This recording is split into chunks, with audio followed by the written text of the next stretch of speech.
So, speaking of happy accidents, the Sharks won 3 out of 4 games this week. And the only game they lost was the one that I picked them to win, so that feels great, for our, win of the week standings. Hey, I told you everything is roses for me, man. Yeah, no, I you know what? If they keep losing the game that I pick, but then win everything else during the week, worse things have happened, you know? I am not complaining at all. Sam in the chat says, "She will be a Valkyrie." We hope so, man. We hope so. So on last Monday, after we logged off, they beat the Kings 7-2. That game was exciting. Oh, it was That third, close. It yeah, was it was close after the close going first. into that third. Yeah, yeah, Yeah. like going into the third period, and then they just beat the brakes off of them in the third period. Not Uh-huh. mad. Uh, Shout out to our boy Daniel. Sorry, bud, but also not sorry because it feels great to be on this side of it for a change. Uh, so they get the loss versus Ottawa on Wednesday 4-3. I didn't see that game. I was still in Disney. So, did you watch that game by chance? I did. That one kind of sucked because they had it to the end there, and just, I mean, they were up. They were up 3-2, and then they quickly gave the goal back, so it was 3-3, and then they gave up the last second goal there in the third period, so which is That's right. unfortunate. That's right.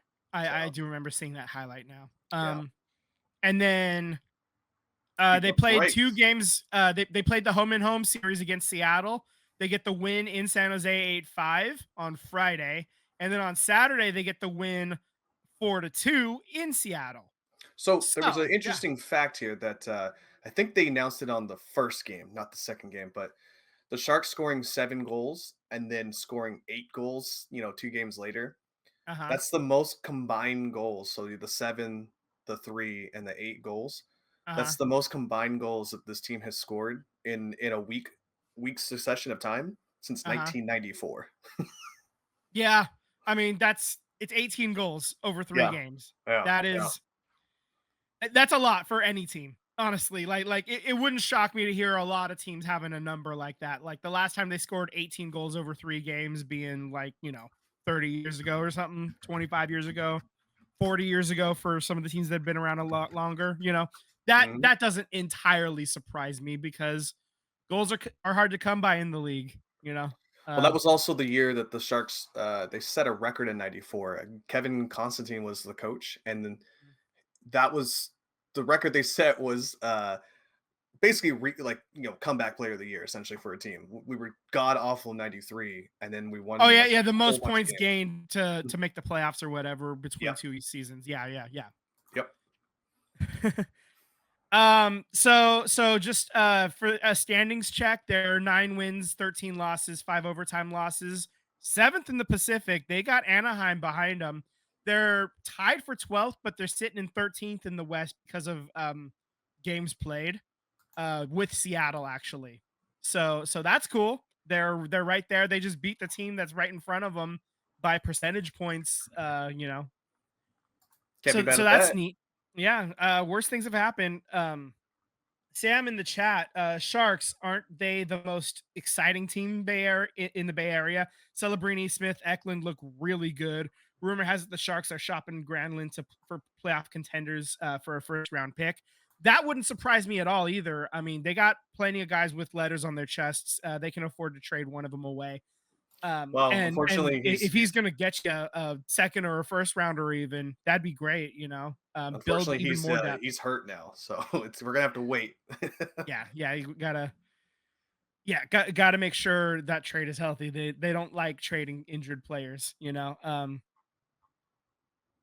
He's 31 and on a 1-year contract, so it is an expiring contract as Mhm. well. So I mean, that's the kind of player that would be traded that you would flip to a contender.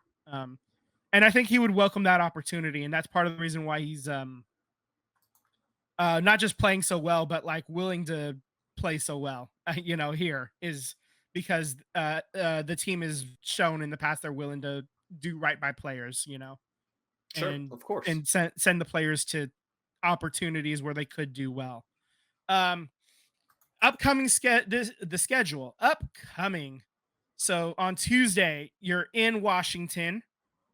On Thursday, you're in Tampa, and then on Saturday, you're in Florida. So win of the week, ugh, it's an East Coast swing that I don't really love. The Panthers, Capitals, Lightning, they're all really good. um, the Panthers are leading the Atlantic Division. The Lightning are in third. The Capitals are leading the Metropolitan Division. So there's no good choice here for win of the week. Um, uh, I'm taking Washington. you're gonna Your take last game Washington. last game you played was Saturday. You get all this time off. You better be fresh and ready to go on tomorrow. Okay. Um, you know what? I'll take Tampa, I guess. Just to be a little different. Uh, and then we'll get Sam's pick in a little bit, and then I'll just add that in there when we get it. Just a couple of notes. Macklin Celebrini was named Rookie of the Month for November, and he was named First Star of the Week. So, for the Player of the Month, the Rookie of the Month, he had 7 goals, 5 assists for 12 points, and he had 14 games played. Uh, Pretty good production out of the Not kid, bad. you know. Not bad. Yeah, yeah, first star of the week as well this week. So he God, he's been playing on fire. Sam says Washington for his win of the week as well. So I got a chance to make up some ground here. So that's nice.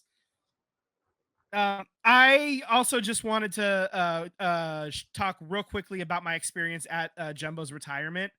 So on my Instagram and actually on my TikTok as well, for those of you that are on that, I did post a reel, for lack of a better term, of Jumbo's number getting raised up to the rafters. My seats were directly behind the jersey, Oh, so that's cool. behind the banner. Excuse me. So I literally am watching from the backside, like the view that excuse me, that NBC Sports was showing. I'm literally on the exact opposite side of it, so you have a reverse view of that. It wasn't perfect for watching the ceremony, but there's screens for that. That's not a big deal.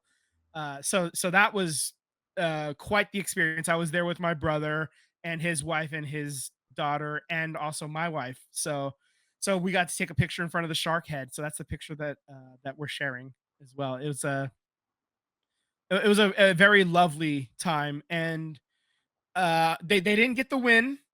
That's okay.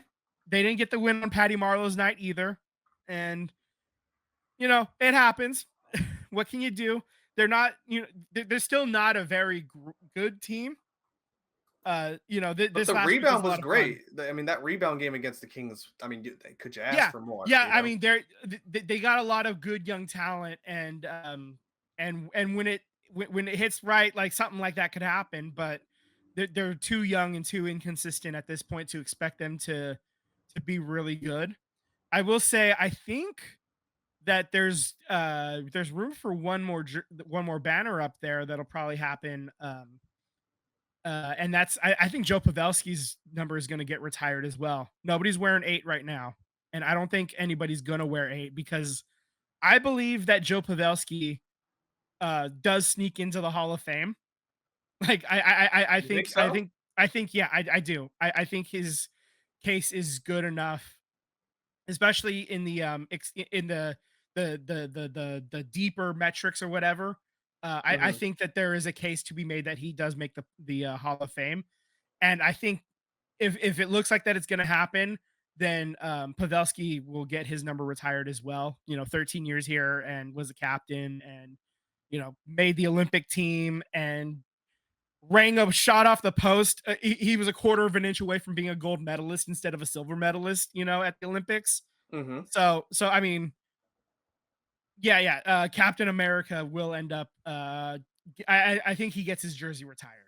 So that's my prediction. I think that's probably still like maybe 2 or 3 years away though. So we still got some time on that one.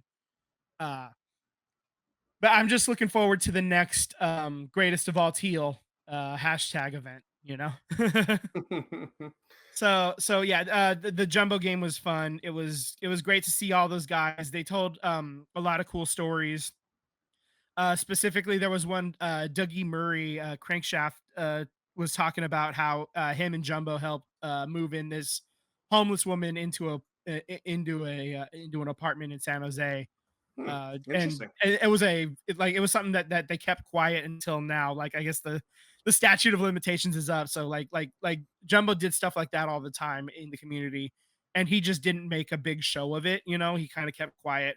Patrick Marlowe did a lot of that kind of stuff too. So like it's nice to see that our greatest players also had like the greatest hearts.